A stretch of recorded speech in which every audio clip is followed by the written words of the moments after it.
దృశ్యం ఇరిగేషన్ మంత్రి అయ్యి మా బాబు గారికి నీతులు చెప్తుంటే కొద్ది బాధ అనిపిస్తుంది అధ్యక్ష. నాకు కొద్ది బాధ అనిపిస్తుంది. ఎవరైనా మాట్లాడచ్చు. నిన్న లేదు మొన్న ఇరిగేషన్ మంత్రి అయ్యి చంద్రబాబు నాయుడు గారికి ఇరిగేషన్ మీద పాఠాలు చెప్తుంటే నాకు కొద్ది బాధ అనిపిస్తుంది. గారు ప్లీజ్ సార్, మాట్లాడు అధ్యక్ష.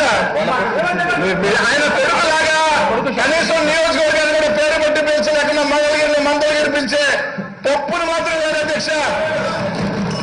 డాక్టర్ని అయ్యొచ్చు, maybe I new to this field, but తొందరగా నేర్చుకుంటాం.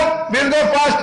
నీతో 40 సంవత్సరాలు ఇండస్ట్రీ చంద్రబాబు నాయుడు గారు కాదనట్లు మేము అట్లా అని చెప్పి ఆయన తప్పులు చేస్తా ఉంటే దోచుకొని తింటా అంటుంటే అంటే మేము చెప్పకూడదు, యంగ్స్టర్స్ రాకూడదు అన్ని విధానంలో అచ్చెన్నాయుడు గారు మాట్లాడుతున్నారు అధ్యక్ష. ఏంటండి వీడియో నచ్చిందా? అయితే ఓ లైక్ వేసుకోండి, లేదంటే ఓ కామెంట్ చేయండి. ఎప్పటికప్పుడు మా వీడియోస్ చూడాలంటే సబ్స్క్రైబ్ చేసుకోండి.